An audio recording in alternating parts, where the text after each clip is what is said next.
this is Aditya from Programmers Hub, and today we are here to learn Python. And Python, we will learn about for loop and the looping in Python. Okay, so what is looping in Python, or what is looping?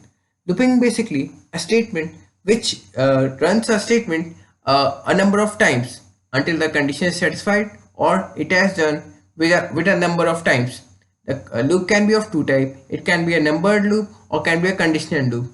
Conditional loop works until the condition is satisfied, and the number loop work according to the number assigned to it until it has done the thing number of time. Okay. So first of all, we should talk about for loop. What are for loops? Okay. So for loops are basically the loop which they process a sequence or list etc. in programming. Okay. So let us see here.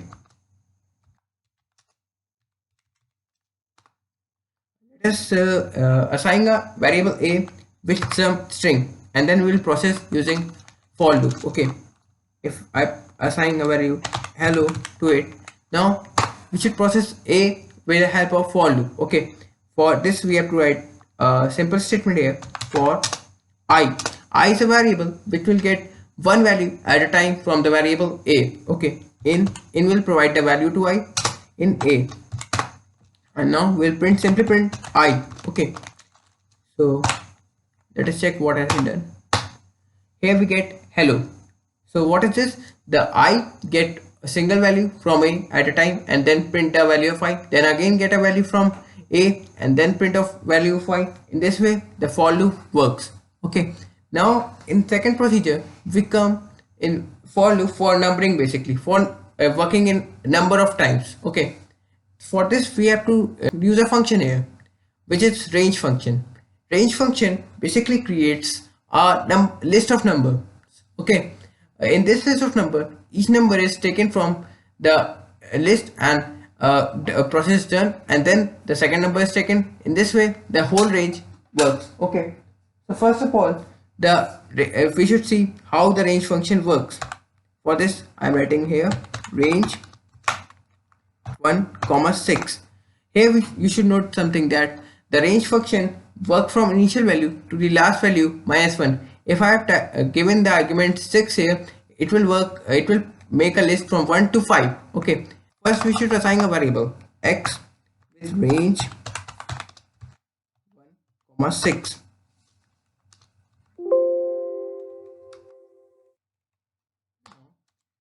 Print list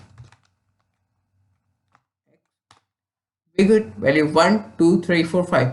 So this is one value less from the stopping value in range function.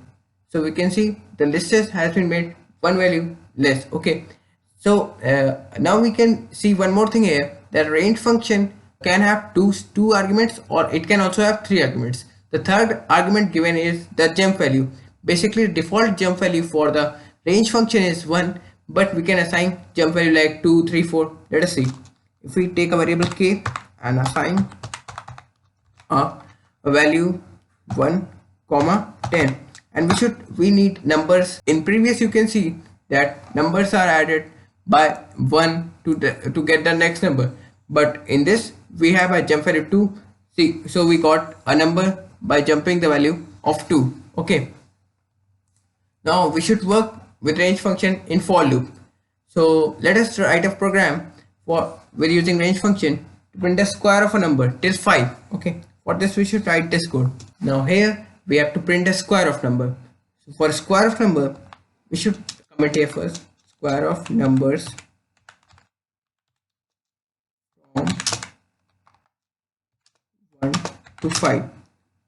For this we should write this code. For I will use the same variable I in range 1